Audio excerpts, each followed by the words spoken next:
기준금리가 9개월째 연 3.25%로 동결됐습니다. 지난해 회사 폐업이나 도산 등으로 퇴직한 상시 근로자가 100만 명을 넘었습니다.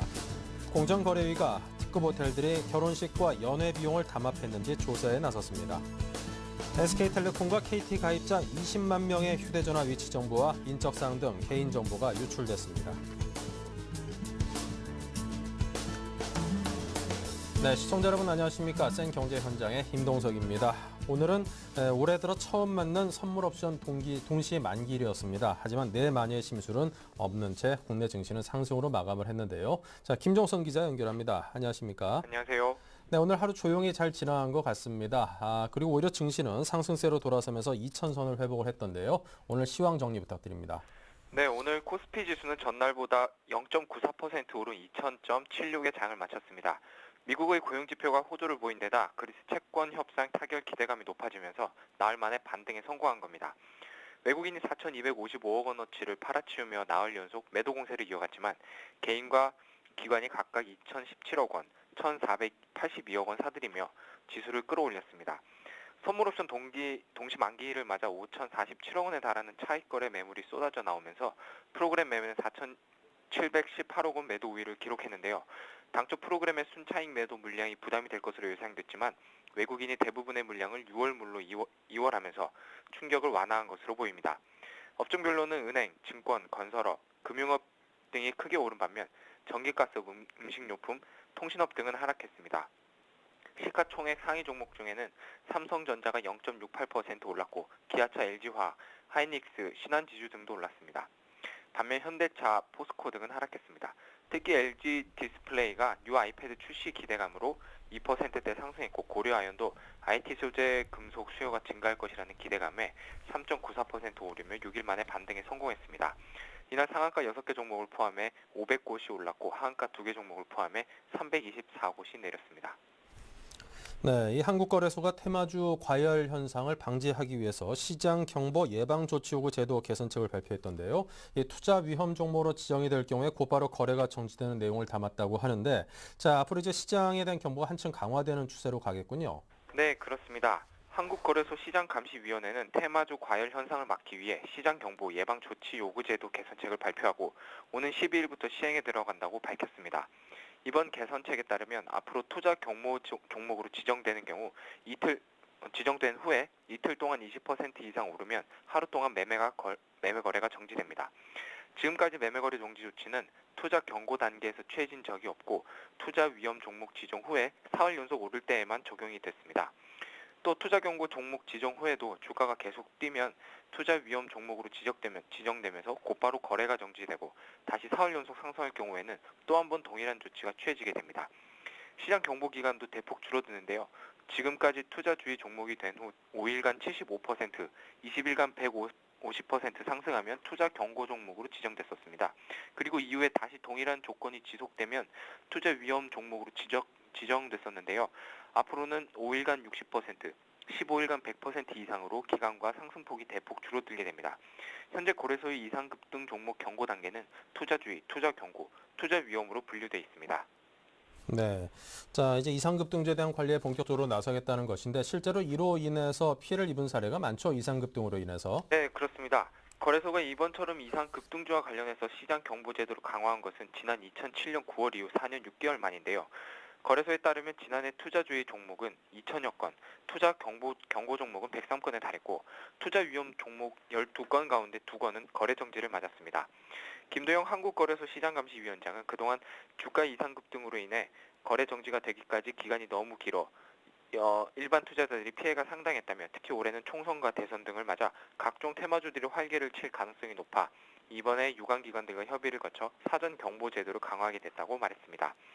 한편 거래소는 투자 경고, 투자 위험 종목 거래에 과도하게 관여하는 계좌에 대해서는 해당 증권사의 기존과 달리 별도의 경고 절차를 생략하고 곧바로 수탁 거부 예고 이상의 조치를 취할 수 있도록 했습니다.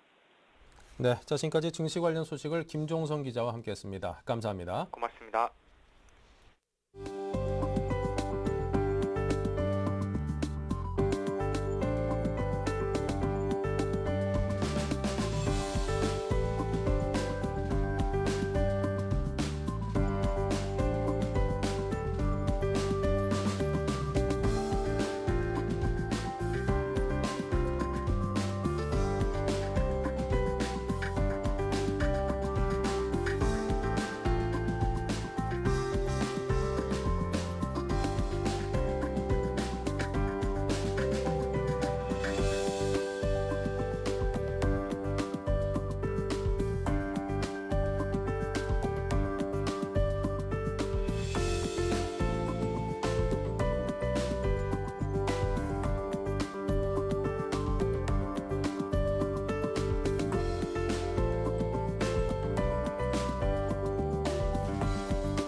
네, 오늘의 주요 뉴스를 전해드립니다. 기준금리가 9개월째 연 3.25%로 동결됐습니다. 한국은행은 오늘 김중수 총재 주재로 금통위를 열어 현재 기준금리를 유지하기로 했습니다. 지난 2011년 7월 이후 9개월째 동결입니다. 김 총재는 두바이유가 배럴당 150달러까지 오르면 소비자 물가는 0.5%포인트 높아지고 성장률은 0.5%포인트 낮아진다며 현재 유가 수준은 물가 목표를 달성할 수 있는 수준으로 유통구조 개선 등을 통해 체감 물가를 관리하는 것이 중요하다고 말했습니다. 지난해 회사 폐업이나 도산, 구조 조정 등으로 퇴직한 상시 근로자가 100만 명을 넘었습니다. 고용노동부에 따르면 지난해 구조 조정이나 정리해고를 뜻하는 경영상 필요에 의한 퇴직은 전년 대비 30%가량이나 늘어난 10만 2천 명에 달했습니다. 여기에 폐업 등으로 회사가 사라져 일자리를 잃은 사람이 5.6% 증가했고 기타 회사 사정에 의한 비자발적 퇴직도 2.3% 늘어난 72만 8천 명으로 집계됐습니다.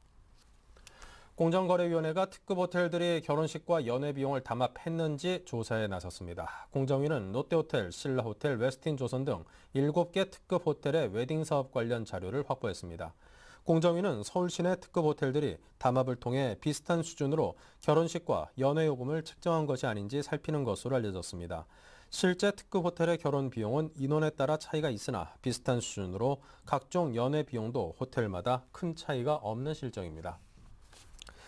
네, SK텔레콤과 KT 가입자 20만 명의 휴대전화 위치 정보와 인적사항 등 개인정보가 유출됐습니다. 두 이동통신사는 경찰이 범행 사실을 통보하기 전까지 정보 유출 사실조차 인식하지 못한 것으로 드러나 또 다른 개인정보 유출 가능성이 제기되고 있습니다. 서울지방경찰청 광역수사대는 SK텔레콤과 KT 가입자의 개인정보를 조회할 수 있는 프로그램을 개발한 혐의로 서모 씨 등 이동통신사 협력업체 직원 5명을 불구속 입건했습니다. 경찰은 또 이 프로그램으로 빼낸 정보를 사고판 혐의로 심부름센터 관계자 등 75명도 불구속 입건했습니다. 이들은 지난해 3월부터 11월까지 심부름센터 등에서 정보 조회를 의뢰하면 프로그램을 갖고 있는 사람에게 해당 정보를 건당 10에서 30만 원에 산 뒤 건당 30에서 50만 원을 받고 되팔았습니다. 일본에서 수입된 수산물에서 방사성 물질이 검출되는 사례가 급증하고 있습니다. 하지만 당국은 국제 기준치보다는 크게 낮아 인체에 해를 끼칠 정도는 아니어서 일본산 수산물 유통을 금지할 계획은 없다는 입장입니다. 농림수산검역검사본부에 따르면 지난 1월 5일 일본산 냉장 명태 8.7톤에서 세슘이 킬로그램당 1.37베크렐 검출된 이후 지난 2일까지 2달간 일본산 수산물에서 세슘이 검출된 사례는 32건으로 집계됐습니다. 검역검사본부 관계자는 후쿠시마 원전 1, 4호기 모두 뚜껑이 열린 상태여서 일본 바다에 오염이 확산된 것 같다며 인체에 해를 끼칠 정도는 아니어서 일본산 수산물 유통을 금지한 사례는 없다고 말했습니다. 제2의 중동 붐을 맞아 우리 기업들이 중동의 맹주 사우디아라비아 건설 시장에서 국가별 수주 1위를 차지했습니다. 코트라에 따르면 지난해 사우디아라비아에서 발주된 총 720억 달러치의 공사 가운데 23%인 166억 달러를 한국 건설업체들이 수주했습니다. 53%를 수주한 사우디 자국 회사들을 제외하면 가장 많은 액수입니다. 플랜트 분야가 효자 노릇을 톡톡히 했습니다. 국내 건설사들이 사우디에서 수주한 플랜트 사업은 2010년 92억 달러에서 2011년 146억 달러로 59%나 증가했습니다. 앞으로 사우디 국영석유 회사인 아람코와 사우디아라비아 전력공사 등이 수천억 달러 규모의 석유 전력 플랜트를 건설할 계획이어서 향후 추가 수주가 기대됩니다.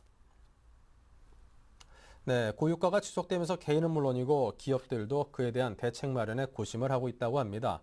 국내 1위인 삼성그룹조차도 에너지 절감 대책을 마련했다고 하는데요. 산업부의 김광수 기자를 연결합니다. 안녕하십니까? 안녕하세요. 네, 기업들이 이처럼 적극적인 에너지 전략 절감에 나서는 이유는 무엇일까요?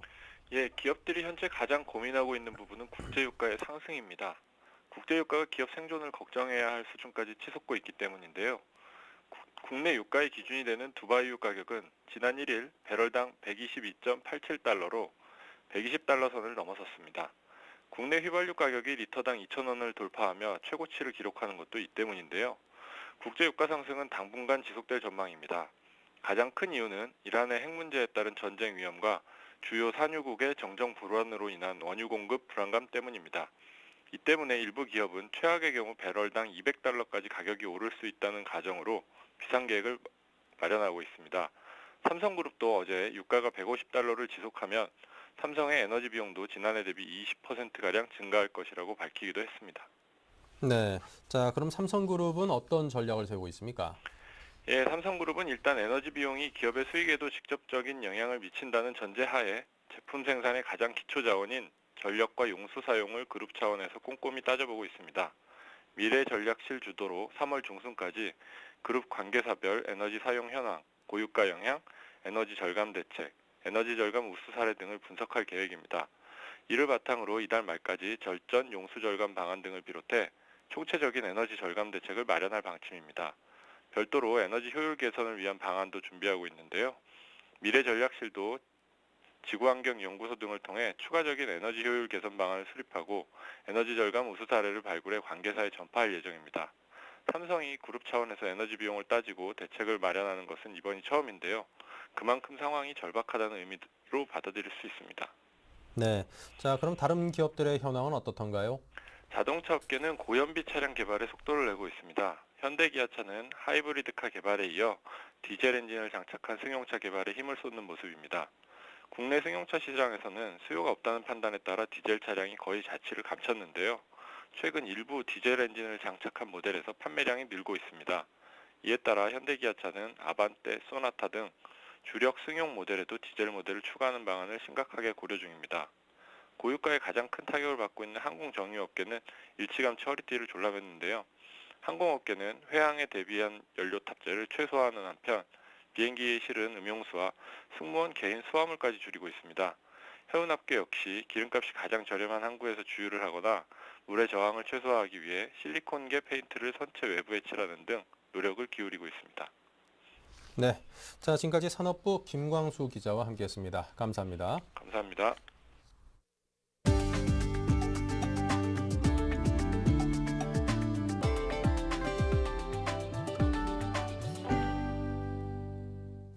롯데그룹은 동반 성장을 위해 협력업체와의 거래에서 현금 결제 비율을 2015년까지 평균 90%로 끌어올리겠다고 밝혔습니다. 현재 롯데그룹 계열사 중 유통 유화사는 100% 현금 결제하고 있지만 그룹 평균은 80%입니다. 롯데는 또 현재 2,690억 원인 동반 성장 펀드를 상반기에 800억 원 정도 늘리고 이후에도 영업 상황을 고려해 단계적으로 확대하기로 했습니다. 동반 성장 펀드는 협력업체가 시중보다 낮은 금리로 대출받을 수 있도록 롯데와 기업은행이 공동으로 조성한 자금입니다. 현대중공업이 세계 최초로 선박인도 1억 GT를 달성했습니다. 현대중공업은 오늘 울산 본사에서 선박인도 1억 GT 달성 기념식을 열고 1972년 3월 23일 첫 기공식 이후 40년 만에 1억 717만 GT의 기록을 세웠다고 밝혔습니다. GT는 뱃머리부터 배 꼬리에까지 이르는 갑판 이하의 선내 전 용적을 환산한 단위입니다. 이번에 돌파한 1억 GT는 작년 전 세계 총선박 건조량과 비슷한 수준으로 시내버스 320만 대, 서울 월드컵 경기장 59개에 불을 가득 채운 부피와 같다고 회사 측은 설명했습니다. 현대중공업은 현재까지 총 49개국 285개 선주사에 총 1,805척을 인도했습니다. LTE 플러스는 LTE망에서 데이터뿐 아니라 음성과 문자까지 한 번에 전송할 수 있는 VoLTE 서비스를 올 4분기에 시작한다고 밝혔습니다. VoLTE망을 사용하면 음성통화나 HD 영상통화를 하면서 스마트폰 카메라로 촬영한 화면이나 각종 문서 등을 상대방에게 실시간으로 보낼 수 있어 원격 진료나 화상 강의 등도 가능합니다. 신한금융그룹은 신한은행 등 8개 그룹사별로 따뜻한 금융추진단과 추진위원회를 결성했습니다. 추진단은 이달 말까지 그룹사별로 기존의 상품과 서비스에 대해 고객 적합성, 판매 과정의 적합성 등 14가지를 고객 입장에서 점검한 후 문제가 있는 상품은 폐지 또는 보완할 방침입니다. 네, 이상으로 센 경제 현장을 마칩니다. 감사합니다.